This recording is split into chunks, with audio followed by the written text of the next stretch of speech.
Hello and welcome to Minerva एजुटेक। आज की इस वीडियो में हम बात करेंगे ट्रू फॉल्स के बारे में, जो कि हम पढ़ेंगे मई 2021 की आरटीपी से। तो चलो बिना टाइम वेस्ट किए शुरू करते हैं।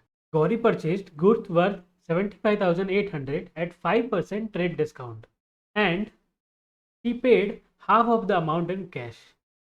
The amount appearing in the purchase book is 36,005 rupees. Gauri ने 75,800 का सामान परचेज किया है 5% ट्रेड डिस्काउंट पे, और उसने अपने जिसका 50% उसने पेमेंट कर दिया है, और उसने अपने बैलेंस अकाउंट में परचेज दिखाया है 36,005 रुपीज़ का।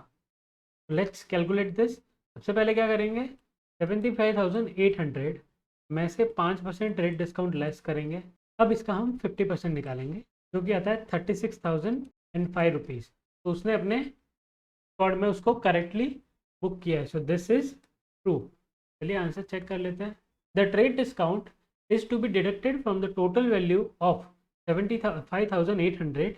The amount paid in cash includes cash purchase and only credit purchase will be shown in purchase books, that is 36,005 rupees. Now moving on to the second question. All the personal and real accounts are recorded in profit and loss account. Incorrect. This is false. सारे जो भी personal और real accounts होते हैं उनका balance हम balance sheet में show करते हैं, प्रॉफिट एंड लॉस अकाउंट में हम नॉमिनल अकाउंट्स को शो करते हैं। तो this is false. Let's see the answer. Yes, false. All the personal and real account are recorded in balance sheet. Now moving to the next question. Amount spent on replacement of worn out part of machine is capital expenditure.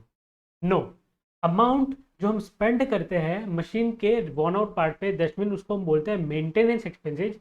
And maintenance expenses को हम capital नहीं करते, वो हमारा recurring होता है, वो हमारा रेवेन्यू एक्सपेंडिचर होता है। Let's see the answer. This is false. Third is false. Amount spent for replacement of any worn out part of machine is revenue expenditure since it is a part of its maintenance cost. तो वो हमारा maintenance cost है, तो वो क्या हो जाएगा, हमारा रेवेन्यू एक्सपेंडिचर होगा। Now moving to the next question. When closing inventory is overstated, net income for the accounting period will be understated. This is also false. Now how are we going to see this? So suppose हम खाली एक trading account बनाने की try करते हैं, ठीक है। ये हमारा है ट्रेडिंग अकाउंट। ये बोल रहा है कि क्लोजिंग इन्वेंट्री को इसने ओवर रेट कर दिया। मतलब यहाँ पे अगर क्लोजिंग इन्वेंट्री 100 की थी तो इसने 120 दिखा दी, तो इसको 100 दिखानी थी, वो इसने कितनी दिखाई, 120 दिखाई। तो क्या किया इसने, 20 रुपये से क्लोजिंग इन्वेंट्री को ज़्यादा दिखाया। अब 20 रुपये से इसने क्लोजिंग इन्वेंट्री को ज़्यादा दिखाया, तो इसके क्रेडिट साइड का बैलेंस बढ़ गया। क्रेडिट साइड के बैलेंस से जो हम बैलेंसिंग करके ग्रॉस प्रॉफिट निकालेंगे, वो भी क्या आएगा, वो 20 रुपये से ज़्यादा आएगा, क्योंकि क्लोजिंग इन्वेंट्री को ज़्यादा दिखाया गया है, ठीक है। तो उस केस में इसने जो लिखा है net income for accounting period will be understated, that is incorrect.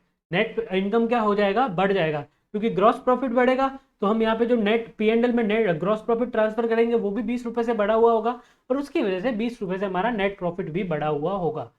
तो let's see the answer. Yes, it is false. When closing inventory is overstated, net income for accounting period will be overstated, not ki understated. Now moving to the next question. The additional commission to the consignee who agree to bear the loss on account of bad debt is called overriding commission. This is incorrect. Same question आपकी मई 2022 की RTP में भी है, ये मई 2022 में भी है। This is false.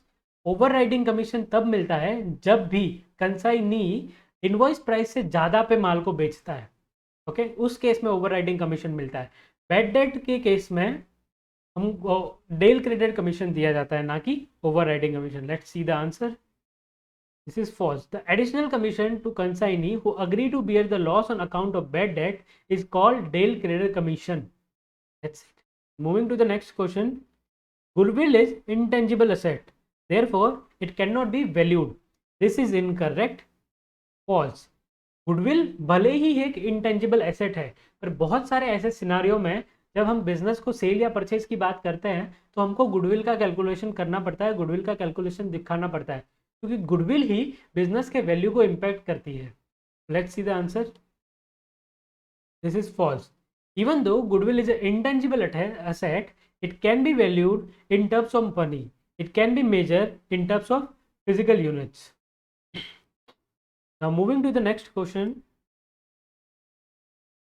Interest on calls in arrear is payable by company to shareholders. ये बोल रहा है interest on calls in arrears is payable by company to share holders. तो क्या बोल रहा है, कॉल्स मतलब कंपनी ने शेयर अलॉट किए थे, उसमें से कुछ पैसा आना बाकी है, और जो अरियर है वो पैसा आना बाकी, उस पर कंपनी शेयर होल्डर को इंटरेस्ट देगी. दैट इज इनकरेक्ट, क्योंकि होगा क्या, ये हमारा है शेयर होल्डर, ये है कंपनी, ठीक है. शेयर होल्डर को देनी थी कंपनी को कॉल्स के पैसे, वो इसने नहीं दिए, तो इसका इंटरेस्ट शेयर होल्डर ही कंपनी को देगा ना कि कंपनी शेयर होल्डर को देगी कि भाई तूने पैसे भी नहीं दिए और ये ले इंटरेस्ट भी ले जाओ उस पैसे पे. ऐसा नहीं होगा ना. Let's see the answer. Calls, interest on calls in arrear is payable by share holder to company. Share holder company को देगा, ना कि कंपनी शेयर होल्डर को देगी. Moving to the next question. Outstanding salary for the previous year shall be shown as liability in current year balance sheet. This is also incorrect.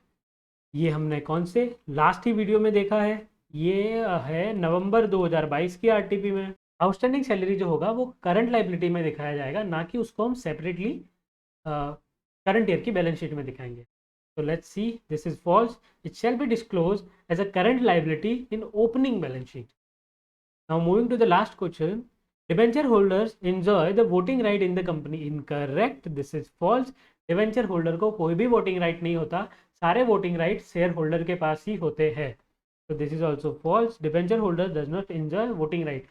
ये भी हमने शायद पढ़ा है, या तो नवंबर 22 में है या ये मई 22 में है, सॉरी, या तो नवंबर 21 में है या मई 22 की आरटीपी में ये सवाल ऑलरेडी है. That's it for today video. Thank you so much for watching this video. अगर ये वीडियो अच्छा लगा हो तो लाइक करना, चैनल को सब्सक्राइब करना और अपने फ्रेंड्स के साथ शेयर करना मत भूलना. Thank you so much.